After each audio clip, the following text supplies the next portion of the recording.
Hello students, होशियार बालक में आपका स्वागत है। आज हम लोग एस्टेट के व्याकरण भाग के अंदर अलंकार करेंगे। तो स्टार्ट करते हैं। अलंकार अलंकार शब्द आलम प्लस कार के योग से बना है, जिसका अर्थ है आभूषण या विभूषित करने वाला। ठीक है। इसके दो भेद होते हैं, शब्दालंकार, अर्थालंकार। शब्दालंकार क्या होता है? जहां पर कोई कथन है उसमें हम कुछ विशेष शब्द यूज करते हैं और उसके कारण सौंदर्य आ जाए तो उसे शब्दालंकार कहते हैं, जैसे कि अनुप्रास, टमक, सनिश। अर्थालंकार क्या होता है? जहाँ कथन विशेष में सौंदर्य, चमत्कार, विशिष्ट शब्द प्रयोग करके आश्रित ना होकर अर्थ की विशिष्टता के कारण आया हो। जो हमने शब्द यूज किया है शब्द की वजह से नहीं, उस शब्द का जो अर्थ है उस अर्थ के कारण आया हो तो उसे अर्थालंकार कहते हैं। ठीक है। कौन कौन से होते हैं? उपमा, रूपक, उत्प्रेक्षा, अतिशयोक्ति, विरोधाभास। ये हमारे क्या है? अलंकार, अर्थालंकार है। तो शब्दालंकार का जो पहला प्रकार है अनुप्रास, हम उसको करते हैं। अनुप्रास क्या होता है? जहां वर्णों की पुनरावृत्ति से चमत्कार उत्पन्न हो। वर्ण है, वर्ण का एक से दो से या दो से अधिक बार उपयोग किया गया है और उपयोग करने की वजह से वहां पे क्या है? सौंदर्य आ रहा है उस कथन के अंदर, तो उसे हम क्या कहेंगे? अनुप्रास अलंकार कहेंगे। जैसे कल कानन कुंडल मोर पंख। कल में क, कानन में क, कुंडल में क। तो यहाँ वर्ण जो है क वर्ण की हमारी क्या हो रही है? पुनरावृत्ति हो रही है। ठीक है। नेक्स्ट है खोरटी है गोरटी या चोरटी अहीर की। तो यहाँ पे ट वर्ण की क्या हो रही है? पुनरावृत्ति है। तो ये कौन सा अलंकार है? अनुप्रास अलंकार है। कनक किन किन किन किन किन नुपुर धुनी सुनी। तो इसमें किसकी है? एक तो न वर्ण की पुनरावृत्ति हो रही है और क वर्ण की पुनरावृत्ति हो रही है। तो ये हमारा क्या है? अनुप्रास अलंकार है। मुदित महीपति मंदिर आए, सेवक सचिव सुमंत बुलाए। ये भी हमारा अनुप्रास अलंकार है। तो इस तरह से हम इनकी क्या कर सकते हैं? पहचान कर सकते हैं वर्णों की हेल्प से। ठीक है। नेक्स्ट जो हमारे पास टाइप है अलंकार का वो है यमक अलंकार। ठीक है।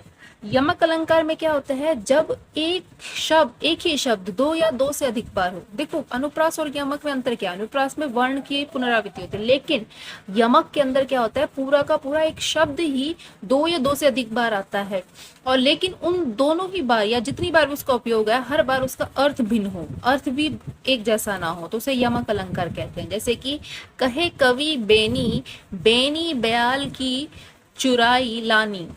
ठीक है। तो ये जो पहले बेनी है, इस बेनी का मतलब है कवि, और दूसरा जो बेनी है उसका मतलब है चोटी। रति रति शोभा समरति के शरीर की। रति रति, रति रति का मतलब थोड़ा सा, जरा सा। रति के शरीर, रति जो है किसके शरीर की बात की है? कामदेव की जो पत्नी है उसके शरीर की बात की गई है। तो दोनों में ही रति जो है उसका अर्थ अलग है। काली घटा का घमंड घटा। काली घटा, यहाँ पे घटा जो है काली घटा बादलों को बोला गया है, और घमंड घटना, घटना घटा का मतलब होता है किसी चीज का कम होना। तो ये दोनों ही मीनिंग अलग है, बट शब्द की घटा की जो है पुनरावृत्ति हो रही है, इस वजह से यमक अलंकार है। भजन कह कहियो ताते भजियो, भजियो एक ना एको बार। भजियो भजन करना, और भजियो ना एको बार। भजियो का मतलब है कि किसी चीज को डिवाइड करना, दो हिस्सों में अलग अलग विभाजित कर देना, भजियो। ठीक है। तो यहाँ पे इन दोनों का मीनिंग अलग है। यमक अलंकार है। कनक कनक ते सो गुनी मातिकता दिखाए। तो कनक कनक, कनक सोने को ही बोला जाता है और कनक धतूरा को ही बोला जाता है। माला फेरत जुग गया, फिर ना मन का फेर। कर का मन का डारी दे, मन का फेर। तो यहाँ पे जो मन का यूज है ये है मन का, जो हम माला फेरते हैं उसकी बात है, और मन का डारी, यहाँ मन का जो है जिसकी बात की गई है वो हमारा क्या है? हृदय की बात की गई है। तो इसी वजह से ये हमारा क्या है? यमक अलंकार है। ठीक है। तो आप इस तरह से पहचान कर सकते हो। ये और भी शब्द है, इनकी मदद से आप क्या कर सकते हो? इन्हें पहचान कर सकते हो। तीसरा जो टाइप है वो है सलेश अलंकार। सलेश अलंकार में क्या होता है? सलेश का अर्थ होता है चिपकना। ठीक है। जहां एक शब्द एक ही बार प्रयुक्त होता है, यानी एक शब्द को एक ही बार किया जाता है, लेकिन एक ही शब्द के दो अर्थ हो सकते हैं, यानी जो हमने कथन कहा है उस कथन को दो तरह से व्यक्त किया जा सकता है, उसे संलेश अलंकार कहते हैं। जैसे कि सुबरन को ढूंढत फिरत कवि अभी बेचारी चोर। ठीक है, तो सुबरन का मतलब क्या होता है? अच्छे शब्द, अच्छे वाक्य। और सुबरन क्या होता है? सोने को भी बोलते हैं।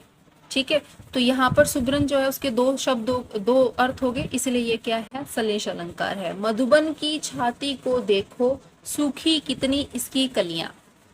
ठीक है, कलियां का मतलब होता है, कली किसे कहते हैं? फूल को भी कहते हैं, जब फूल खिलने वाला होता है। और कलियां क्या होता है? जब हमारी यौवन अवस्था होती है उसकी पहले की जो अवस्था होती है उसको भी कली कहा जाता है। तो इसी वजह से ये हमारा क्या है? संलेश अलंकार है। जो रहीम गति दीप की, कुल कपूत गति सोए, बारे उजियारे करे, बड़े अंधेरे हुए। ठीक है, बड़े किसे कहते हैं? जैसे कोई बड़ा इंसान होता है उसको भी बड़ा कहते हैं। और बढ़ने का मतलब क्या है? बुझने को भी कहते हैं। ठीक है, को रहीमन पानी राखिए, बिन पानी सब चून सून, पानी गए ना उभरे, मोती मनुष्य चून। तो यहाँ पे देखिए, जो पानी है, पानी गए ना उभरे, पानी चमक को भी बोलते हैं, पानी प्रतिष्ठा को भी बोलते हैं। ऐसे हम कहते हैं ना, हमारा मान पानी पानी हो गया। और पानी जल को भी बोलते हैं। तो इसी वजह से यहाँ पर क्या है? ये संलेश अलंकार है। ठीक है, नर की रावण सिर सरोज बंचारी, चली रघुवीर सिलीमुखी धारी। तो सिलीमुखी किसे कहते हैं? बाण को भी बोलते हैं।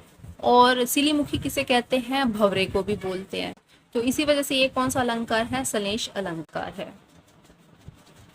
नेक्स्ट टाइप उपमा अलंकार, जहां एक वस्तु की दूसरी वस्तु के साथ किसी गुण धर्म या स्वरूप के कारण समानता दिखाई जाती है। यानी कि एक ऑब्जेक्ट को दूसरे ऑब्जेक्ट के से बराबर, यानी किसी का किसी के साथ क्या किया जाता है? कंपैरिजन कर दिया जाता है। ठीक है, तो उसे उपमा अलंकार कहते हैं। इसके 4 अंग होते हैं। कौन कौन से अंग होते हैं? उपमेय। उपमेय किसे कहते हैं? जिस वस्तु की तुलना, यानी जिसकी तुलना, जिसके बारे में बताया गया है। जैसे ये एक शब्द है, एक कथन है, नेत्र कमल के समान सुंदर है। तो यहाँ पर कमल के समान किसको सुंदर बनाया गया है? नेत्र को। तो नेत्र क्या है? एक तरह की कोई चीज है, एक तरह की कोई ऑब्जेक्ट है जिसके बारे में बताया गया। तो यहाँ नेत्र क्या है? उपमेय है। सेकंड पार्ट है उपमान। जिस वस्तु से उपमान, यानी जिसके साथ कंपैरिजन किया जाता है उसे हम क्या कहते हैं? उपमान। तो हमने ऊपर किसके साथ? कमल के साथ इसका कंपैरिजन किया था, नेत्र का। तो उपमान यहाँ पे क्या है? हमारा कमल है। साधारण धर्म, साधारण धर्म यानी जिस गुण की तुलना की गई है। तो किसकी बात की गई थी? सुंदर की। तो यहाँ पे साधारण धर्म क्या है? सुंदर है। वाचक क्या होता है? वाचक का मतलब है कि हमने वहां पे कौन से शब्द यूज किए थे, जैसे कि सा, सो, से, सी, सरस, समान, सदृश, इव, ज्यो, जैसे, जिमी, इमी, इन जिसकी वजह से हमने दोनों में संबंध बनाए हैं उसे वाचक कहते हैं। तो यहाँ पर हमने क्या कहा था? समान की बात की गई थी। तो समान क्या था? यहाँ पर वाचक था। ठीक है, तो हम इसी तरह से पहचान सकते हैं उपमा अलंकार की। जैसे पीतर पात सरिस मन डोला, पीतर की तरह हमारा मन डोल रहा है। तो ये मतलब कंपैरिजन कर दिया यहाँ पे। ये भी हमारा क्या है? उपमा अलंकार है। आनन सुंदर चंद्र सा, आनन यानी जिसका मुख चंद्रमा के समान है। तो ये भी कौन सा अलंकार हो गया? उपमा अलंकार हो गया। हरिपद कोमल कमल से, हरिपद जो है कमल के समान कोमल है। तो ये भी उपमा अलंकार हो गया। ठीक है, असंख्य कृति रश्मिया विकर्ण दिव्य धासी। असंख्य कृति रश्मि विकर्ण यानी कि बहुत सारी असंख्य अनगिनत जो विकर्ण निकल रही है, रश्मियां निकल रही है, ज्योति निकल रही है, उसके समान सुंदर शरीर जिसमें से बहुत तरह का प्रकाश निकल रहा है, ऐसी देह। तो ये भी हमारी क्या है? उपमा अलंकार हो गया। तो हम इनसे पहचान सकते हैं, कुछ एग्जाम्पल है, आप इन्हें पढ़ सकते हो और इन्हें पहचान सकते हो। ये सभी उपमा अलंकार के हैं। आगे चलते हैं रूपक अलंकार, जहां गुण की अत्यंत समानता के कारण उपमेय में ही उपमान का अभेद आरोपित कर दिया गया हो। ठीक है, जहां पे गुण की अत्यंत समानता यानी गुण इतने ज्यादा मिलते हैं कि हम कह सकते हैं कि बिल्कुल उसके बराबर है, उसके जैसा ही है।